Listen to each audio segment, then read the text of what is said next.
अस्सलाम वालेकुम फ्रेंड्स, कैसे हैं आप सब। होप करती हूँ कि आप सब ठीक ठाक होंगे और अपनी गार्डनिंग को एंजॉय कर रहे होंगे।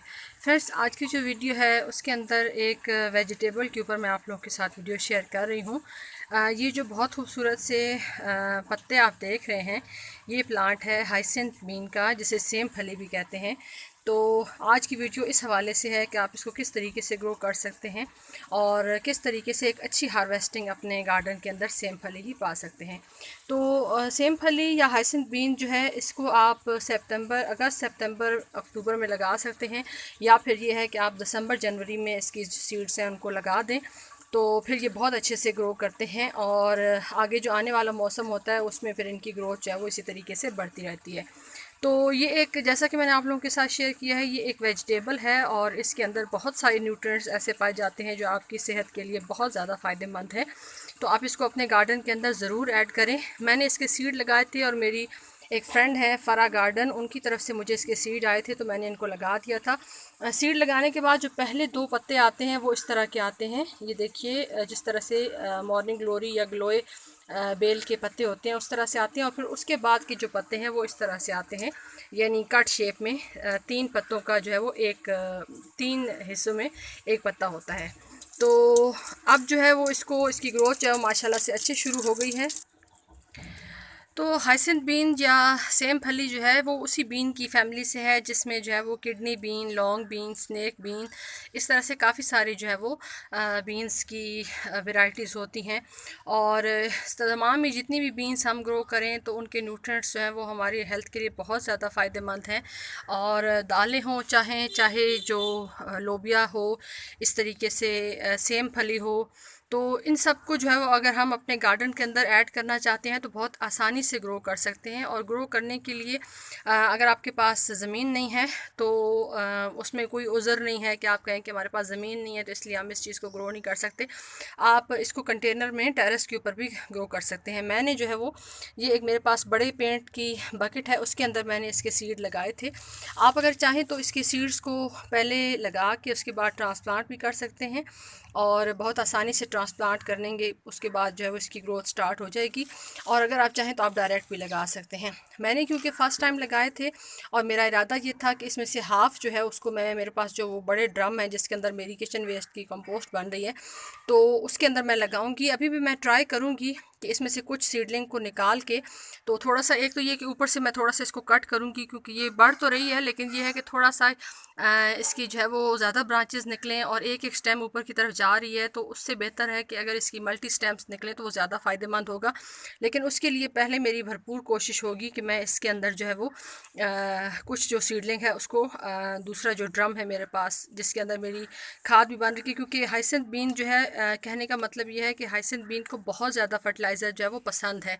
आप जितना ज़्यादा इसको फर्टिलाइज़र देंगे उतनी ही ज़्यादा इसकी अच्छी ग्रोथ होगी। तो अगर आप चाहते हैं कि आप ज़्यादा सारी हार्वेस्टिंग लें तो आप इसको जो है वो हर 10 से 12 दिन के बाद लिक्विड फर्टिलाइज़र देते रहें, चाहे आपके पास वर्मी कंपोस्ट हो या काउ डंग कंपोस्ट हो या उसके अलावा लीफ कंपोस्ट हो, ये सारी जो हैं, और उसके अलावा किचन वेस्ट के जो छिलके वगैरह होते हैं सब्ज़ियों और फलों के, उसका लिक्विड जो है वो भी आप इसको दे सकते हैं।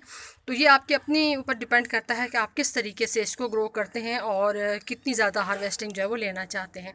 मैंने इसको किस लिए ग्रो किया है, मैंने इसको इसके खूबसूरत फ्लावर्स की वजह से ग्रो किया है। यानी इसके अंदर जो है वो दो तरह के सीड्स होते हैं, एक रेड होते हैं और एक ब्लैक होते हैं। जो रेड वाले जो सीड्स होते हैं उनके अंदर जो फ्लावर्स हैं उनका और कलर होता है, और जो ब्लैक वाले होते हैं उसके अंदर और होता है। तो अभी जो है वो इसको ग्रो किया है तो आप देखते हैं कि इसके अंदर कौन सा कलर जो है वो फ्लावर्स का आता है। मुझे इसके फ्लावर्स ज़्यादा अच्छे लगते हैं और जब ये बहुत घनी हो के इस तरह से फैलती है तो पूरा वो जो लुक है वो मुझे देखने में बहुत अच्छा लगता है। तो इसीलिए मैंने इसको जो है वो अपने गार्डन के अंदर ऐड किया है।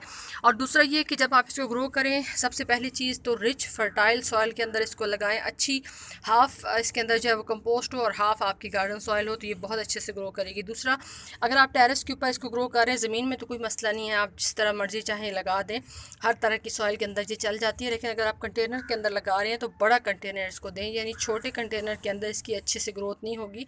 अगर आप इसको बड़ा कंटेनर देंगे तो ये बहुत अच्छे से खुल के जो है वो ग्रोथ करेगी और अच्छी इसकी हार्वेस्टिंग भी आप ले सकते हैं, फल के फ्लावर्स भी पा सकते हैं। तीसरा ये चीज़ कि इसका सहारा ज़रूर दें, क्योंकि ये देखिए अगर आप इस तरह से, ये मैंने एक बैम्बू स्टिक जो है वो इसके साथ यहाँ पे लगा दी है और यहाँ तक ये देखिए ये यहाँ पे लगाई है और यहाँ से ये आगे जो है वो एक लकड़ी का पीस मैंने आर पार इस तरह से रख दिया है, ताकि जब यहाँ तक ये पहुँचे तो उसके बाद यहाँ पे इसकी ग्रोथ जो है वह खुद ब खुद आती रहे। और किस लोकेशन में इसको रखना है, इसको फुल सन के अंदर रखना है। धूप को ये पसंद करने वाला प्लांट है।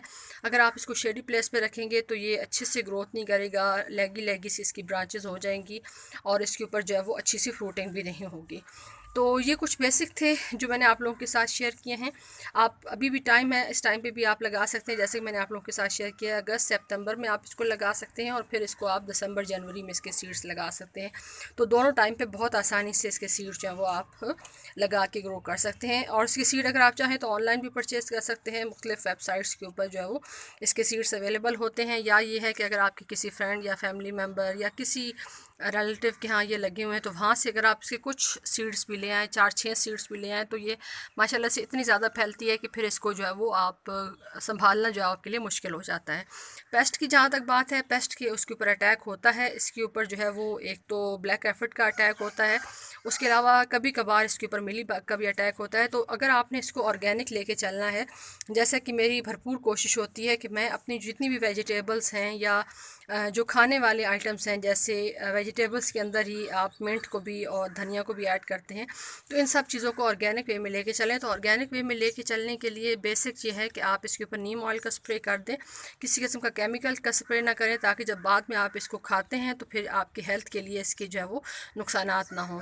और अगर आप चाहते हैं कि आपको कोई इस चीज़ से नहीं होता, परेशानी नहीं होती, तो फिर आप केमिकल कोई भी स्प्रे जो है वो करके इन पेस्ट को हटा सकते हैं। लेकिन ये है कि पेस्ट का इसके ऊपर अटैक होता है, तो वो आपको रेगुलर बेस पे अपने जो प्लांट है उसको चेक करना पड़ेगा। ख़ास तौर पे जो लीफ की बैक साइड होती है यहाँ पे आपने चेक करना है, क्योंकि जो ब्लैक एफर्ट है वो ख़ास तौर पे उसका अटैक जो है वो यहाँ पत्तों के पिछली साइड में होता है। और जो मिली बग होता है उसका जो है वो ये स्टेम्स जो हैं इनके ऊपर अटैक होता है। मिली बग का अटैक फिर भी जो है वो आपको नज़र आ जाता है, लेकिन ये है कि जो ब्लैक एफर्ट है उसके लिए आपको चेक करना पड़ता है कि आपके जो पत्ते हैं वो अफेक्ट तो नहीं हो रहे इससे। तो अगर आप देखें कि एक आध आपको इसके ऊपर कोई ब्लैक एफर्ट नज़र आए तो फ़ौरन से इसको स्प्रे करें, बजाय इसके कि इसको ज़्यादा बढ़ने दिए।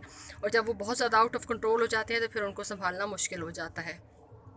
तो आप भी अगर आपके पास स्पेस नहीं है तो कंटेनर में लगाएं, रूफ टॉप पे लगाएं और हाइसिंथ बीन या सेम फली को अपने गार्डन के अंदर ऐड करें। इसके खूबसूरत फ्लावर्स भी लें। और अगर आपको पसंद है मुख्तलिफ बीन्स को अपने रोज़मर्रा की ज़िंदगी में ऐड करना खाने की सूरत में, तो फिर यह है कि आप इसकी अच्छी हार्वेस्टिंग भी अपने गार्डन से ले सकते हैं और अपनी हेल्थ को और ज़्यादा अच्छा कर सकते हैं। तो वीडियो अच्छी लगी हो तो वीडियो को लाइक कर दें, चैनल पे न्यू हो तो सब्सक्राइब कर दें। आप सबकी वीडियो देखने का बहुत बहुत शुक्रिया। अपना ख्याल रखिएगा। अल्लाह हाफ़िज़।